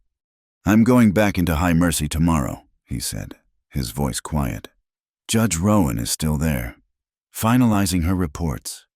"It's not safe," Wren said immediately, coming to stand beside him. "It's not about safety," he replied, turning to face her. The starlight was faint, but she could see the resolve in his eyes. "That marriage document, it's a lie, a weapon, as long as it exists. Verity has a claim on me, and Pike has a hold on her. I won't buy my way out of it. I won't let him offer her a settlement to just disappear. This has to be done in the light, by the law. I'm going to sign a petition for annulment, on the grounds of coercion and illegal contract. I want it on the public record. I want the truth to be the thing that sets me free." It was a dangerous, public declaration. He was choosing not to slip away into the mountains, but to stand in the center of the town that had hunted him and formally reclaim his name. The meeting was arranged for the next day, not in a courtroom, but in the neutral territory of the Moonshadow livery. It was a place of quiet work, smelling of hay and leather and horse sweat. Judge Rowan was there, a portable writing desk set up on an overturned barrel, her presence lending the dusty space the gravity of a federal office. Cassian was waiting when Verity arrived. She did not look like a woman defeated. Her dress was immaculate, her composure absolute. But as she stepped into the livery, out of the harsh sunlight, Wren saw the faint, dark circles under her eyes, the brittle tension in the way she held her shoulders. "A rather dramatic setting for our final act, Cassian," Verity said, her voice laced with its familiar irony. She looked at the legal papers on the desk, then at the judge. "Have you brought the whole town to witness my humiliation?" "This is not about humiliation, Verity," Cassian said, his voice even. "It is about the truth." "The truth?" A bitter, humorless laugh escaped her. "The truth is a commodity, my dear, and you have never been able to afford it." She walked closer, her gaze fixed on him, ignoring Wren and the judge completely. "Do you have any idea what my truth is? Do you know what I was before Bartholomew Pike found me?" She didn't wait for an answer. "I was a girl in a house in Denver, a house where a woman's future is bought and sold by the hour. I was 17, and I had already been sold 3 times. Pike didn't rescue me. He acquired me. He saw I was smart, that I could read and write and present myself as a lady. He bought my debt, paid for my clothes, taught me how to speak and smile and navigate his world of whispers and handshakes. He made me his finest, most presentable tool." Her voice was low and flat, stripped of all artifice. It was the stark, unvarnished confession of a survivor. "I owe him my life. The clean sheets, the good food, the fact that I am not in a pauper's grave, I owe all of it to him. He owns me, Cassian, just as surely as he owned you with our marriage contract. The only difference is, my chains are gratitude, and those are the hardest kind to break." She finally looked away from him, her gaze distant. "When he told me to marry you, I didn't care. It was just another contract, another role to play. The wronged wife. It was easy. But then," her voice faltered for a fraction of a second, "you were different. You refused to be broken. You carried the weight of that contract to save those families, and you never once complained. You just endured. And you made me hate you for it, because you had a choice. You chose your cage. I never had a choice in mine." The confession hung in the dusty air, raw and painful. It did not excuse her actions, but it cast them in a new, tragic light. She was not a monster. She was a woman who had made a terrible bargain to survive and had been living with the consequences ever since. Cassian listened, his expression unchanging, but his eyes full of a deep, somber understanding. He did not offer pity, but something far more valuable. He offered a path out. "What Pike did to you was a crime, Verity," he said quietly, "and what he made us do was a crime. This petition," he gestured to the papers, "is not an accusation against you. It is a declaration against him. It states that our marriage was founded on an illegal contract of forced servitude, entered into for the purpose of committing fraud. Signing it frees us both. It makes his hold on you, and on me, legally void." He was offering her forgiveness, but more than that, he was offering her a weapon, a legal way to finally cut the strings Pike had used to control her for years. Judge Rowan dipped a pen in the inkwell. "The choice is yours, Mrs. Crow. You can continue to be his property, or you can be a free woman." Verity stood there, her composure finally cracking. A single tear traced a path down her cheek, leaving a trail in the fine layer of dust on her skin. She looked at the paper, then at Cassian, her eyes filled with a maelstrom of hate, regret, and a flicker of something like hope. She walked to the desk, took the pen, and with a hand that trembled almost uncontrollably, she signed her name. Then it was Cassian's turn. He dipped the pen and signed his own name below hers, the strokes firm and clear. It was done. The paper shackle was broken. Verity let out a long, shuddering breath. She tried to rally, to find her old armor of sarcasm. She forced a brittle smile. "Don't think this makes us friends, Cassian. Without me, you're just a ghost in the mountains, a man nobody knows." "Without you," Cassian replied, his voice devoid of malice, "I'm still me." It was the simple, powerful truth. His identity was not tied to her or to Pike or to the town. It was his alone. The words seemed to land on Verity with a physical weight. She had no power over him anymore. She turned to leave, a solitary, tragic figure, but she paused at the doorway.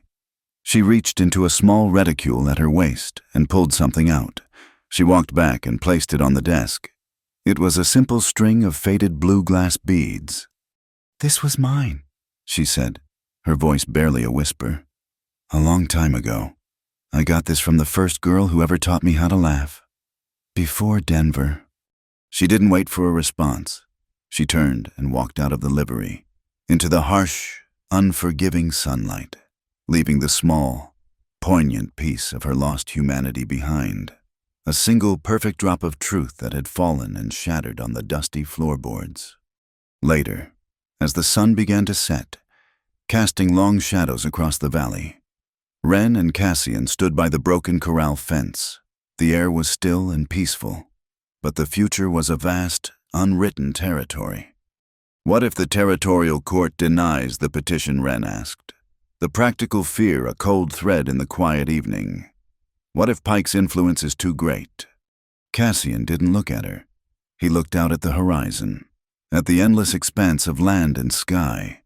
"Then I'll still choose freedom," he said. "His laws don't own my spirit. Sometimes freedom isn't a piece of paper. Sometimes it starts with just walking away." He reached out and took her hand. His grasp was warm and solid. It wasn't a promise of forever. It was a promise of right now. They stood there for a long time, hand in hand, the future uncertain. But their hearts decided. They would face whatever came next, together. The peace was shattered by the frantic drumming of hooves. A young Ute boy, one of Rook Feather's scouts, rode into the yard, his horse lathered in sweat. He slid from the saddle, his eyes wide with urgency. He spoke in a rush of his native tongue, pointing back toward the pass. Cassian's face grew grim as he listened. "What is it?" Wren asked, her heart beginning to pound. "Pike," Cassian said, his voice low and dangerous. "His locomotive is on the move again. It's heading for High Mercy." He looked at Wren, and she saw the fire rekindle in his eyes. "This time, he's not just pushing a flat car of men. He's pushing the tanker cars full of kerosene. He's not coming to intimidate. He's coming to burn it all to the ground." Wren looked from the scout's frightened face to the hard line of Cassian's jaw.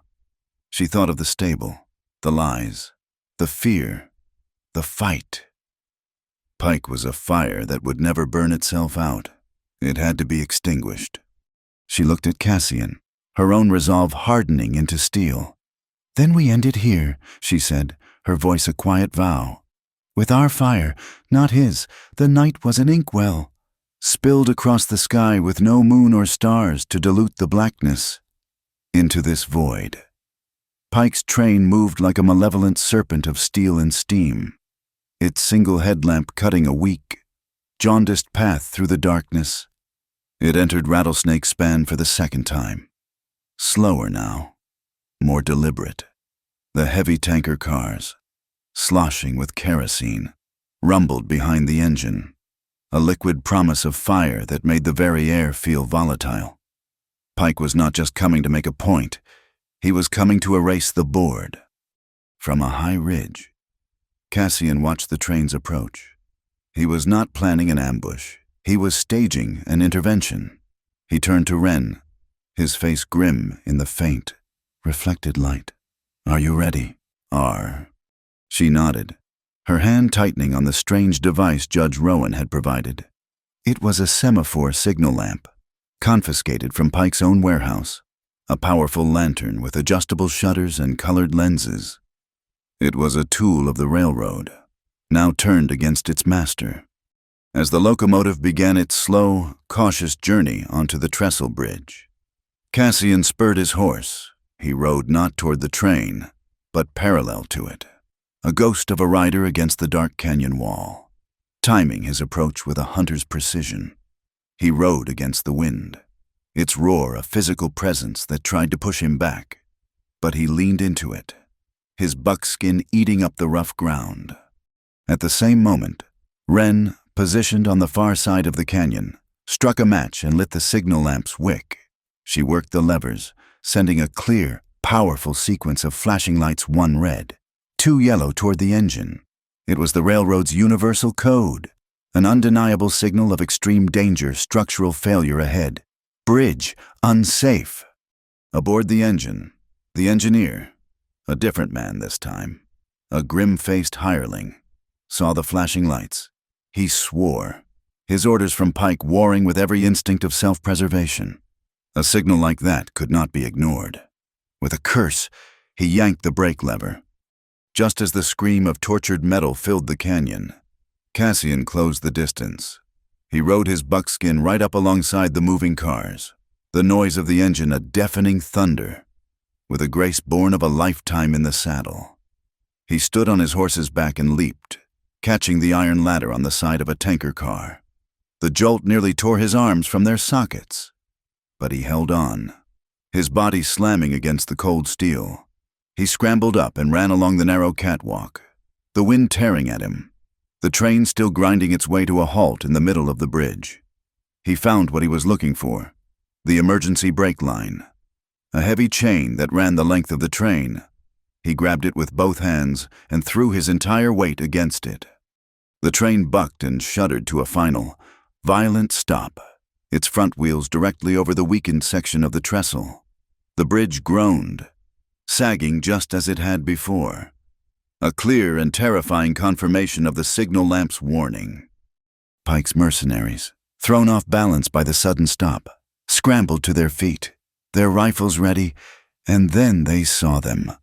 On the ridges, on the canyon floor, surrounding them on all sides, were dozens and dozens of flickering lights, torches. They were surrounded, vastly outnumbered, trapped on a failing bridge. A wave of panic went through the men. They were seasoned fighters, but this was an untenable position. One by one, then in a clatter of surrender, they began to drop their weapons. But the lights were not torches. Cassian and Wren had spent the afternoon with the Ute, distributing every piece of reflective material they could find, small hand mirrors from the women's lodges, polished silver conchos, flat sheets of mica harvested from the canyon walls. The Ute warriors held them up, angling them to catch and reflect the train's own headlamp, creating a dazzling, dancing illusion of a massive, torch-wielding army. It was a war of light and fear, and Pike's men had surrendered to ghosts. Pike, standing on the flat car, saw his army dissolving, his final plan turning to ash. His face, illuminated by the headlamp, was a mask of pure nihilistic fury. He would not be denied his fire. He grabbed a torch from its bracket, lit it from a lantern, and drew his arm back, intending to throw it directly onto the kerosene tanker. No, Wren screamed. From her position, she raised the short carbine. She didn't aim at Pike. She remembered Cassian's words, "You make noise. You make them think twice." She aimed at the space just in front of him. She took a breath, held it, and fired. The shot was perfect. The bullet struck the flaming head of the torch just as it left Pike's hand. The burning rag disintegrated in mid-air, its embers dying like a shower of fireflies falling into the deep, dark gorge. The threat was extinguished. For a moment, there was a stunned silence. Then, from the shadows, a figure lunged. It was Asa Doolin, his face a mess of terror and spite. He had been hiding amongst the mercenaries. He ignored Pike, ignored Cassian. He ran straight for Wren's position, grabbing her from behind, his arm locking around her throat. He pressed the cold barrel of a pistol to her temple. "Everybody back," he shrieked, his voice cracking. "I'll do it, I swear I will." Cassian, who had jumped down from the train, froze. He raised his hands, his own rifle held loosely. "Let her go. Doolin!" "Drop the gun. Crow, or she dies." Slowly, Cassian bent and placed his rifle on the ground. He stood up, his hands empty, his expression unreadable. He took a single, deliberate step forward. "For the first time, and the last," Cassian said, his voice not a threat, but a deep, resonant plea. "I am asking you to choose to be a man." Doolin's eyes were wild, his hand trembling. He was a cornered animal, beyond reason. But before he could react, another figure emerged from the darkness. Old Lark. She walked with her steady, unhurried gait, carrying a small deerskin pouch. She did not look at Doolin. She looked at the torch he had dropped, which now lay sputtering on the ground.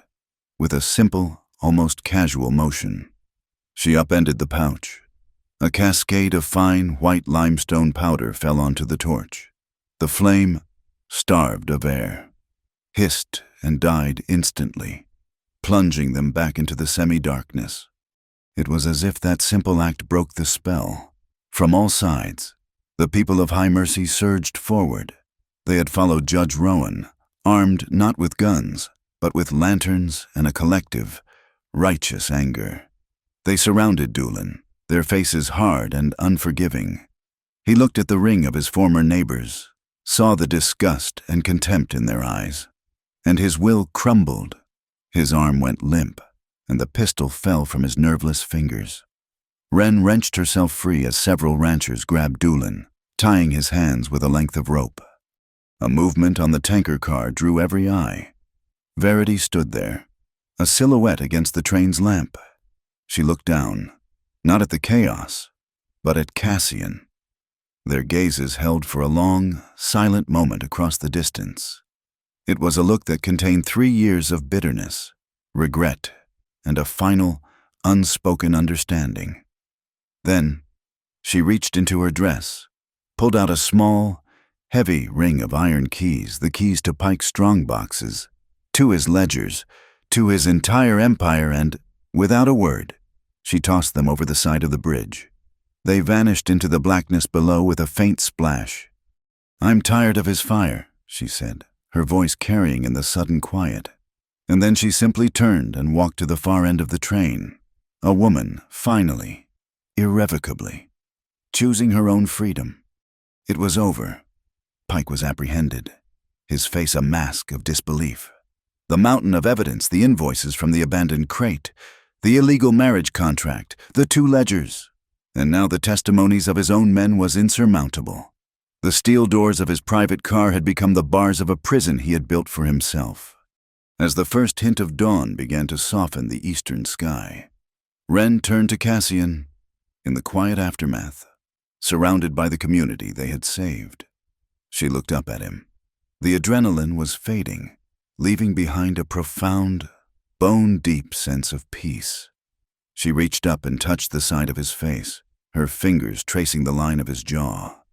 She whispered the words that had started their journey, but their meaning was transformed, reborn in the light of the new day. First time, be gentle. He smiled, a slow, genuine smile that reached his dark eyes. He covered her hand with his own.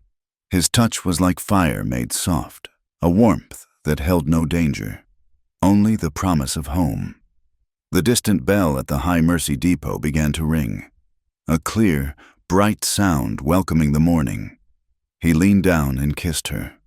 It was a long, warm, and certain kiss, a kiss of beginnings, not endings, made in the open, safe and secure in the heart of their community. Judge Rowan, observing from a respectable distance, cleared her throat loudly and smiled. "For the record," she announced to no one in particular, "the petition for annulment has been expedited. As of this morning, in the eyes of this court and the territory, Mr. Crow is no longer another's husband." Her words were the final, legal closing of a painful chapter. He was simply the man standing beside Wren. In the weeks that followed, Bitter Sage Flats began to heal. New posts were sunk for a corral fence, stronger than the last. A deeper well was dug, bringing up clean, sweet water, and the railroad, under new, federally supervised management, was rerouted, its tracks now curving north of the valley, a distant, harmless ribbon of steel. One evening, as the setting sun painted the mesas in hues of rose and gold, Wren and Cassian rode slowly along the banks of Blue Falcon Wash, their horses walking side by side, their hands clasped between them. They didn't talk of forever.